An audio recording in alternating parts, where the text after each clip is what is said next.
Hello, this is Ryan with the Audubon Society of Western Pennsylvania, and today I'm on the hunt for some clay because I have kind of a fun, whimsical project. I want to give it a shot. So, whenever we look at geology of Pennsylvania, generally you're going to find topsoil up on top of the ground. This is where the plants grow out of. Under that you get this lighter colored subsoil. It's almost like a light brown. So we have our topsoil, subsoil, and if we keep going down, it especially happens at creeks and rivers, underneath the subsoil we have usually a layer of clay, and I can see that there's a line right here. The subsoil goes to clay. It's a grayer color. I can pull some out here. And underneath the clay, we would eventually hit bedrock.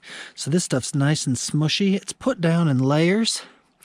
And the only real difference between sand, silt, and clay are the size of the particles. So the clay particles are microscopic. So there's some of my clay.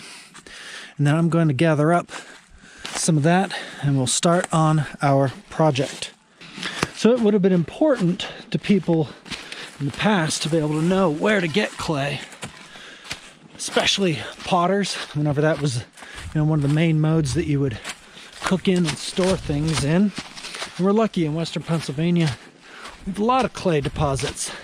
Some are better for pottery than others. This looks to be a pretty high quality clay.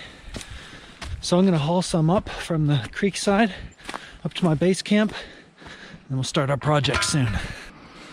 So we have a little charcoal pit, and we've taken some green multiflora rose, stripped all the prickles off of them, set them in a circle here, and we got some nice river clay we can build up our little heater with. So we have a clay base set on pulverized charcoal and some rock. We have our sticks in a circle, and now we're going to build the walls up. That'll be the entrance where we can feed the fire. There's my son Rowan mixing up the clay that we dug out of the riverbank. Hard work, huh? Yeah. But worth it? Yep. So here we are, getting some of the walls up. Rowan's processing clay over there, getting it nice and smooth. So here we've got one of the courses up. It's about 1 foot high. There's the doorway. There's the inside of the firing chamber. And we're going to want to draw this up and make a chimney up on top. It's going to take a few days for it to dry, and then we're going to have to fire it. So anyway, it's coming along nice. All right, here we are. Getting close to being done with our build of our clay heater. So the only reason I have this second opening here so that I can have a place to reach in as I'm finishing these walls. Next, we're going to put a round chimney that's going to come up here so it'll draw really nicely. And this will be the door. Maybe we'll get a little stone that we can put in front and act as a damper. But overall, it's looking pretty good. I'll clip off these sticks that have been giving the whole thing support.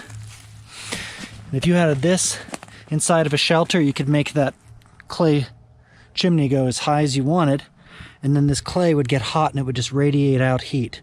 In fact, I don't want it to be perfectly smooth, so these bumpy edges will act as more surface area to radiate the heat out.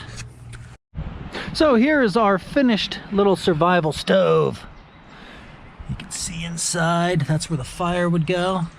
I put a little face on it just for fun. So this is just a fun outside project. Collected some river clay, reinforced it with some multiflora rose branches that I took the prickles off of. Made a little chimney up here for the smoke to go out. It'll take a few days to dry, and then I can light it up. So, this is Ryan with the Audubon Society of Western Pennsylvania. Thanks for watching this little nature craft video, and check out aswp.org for more information, and I'll see you on the next video. Bye-bye.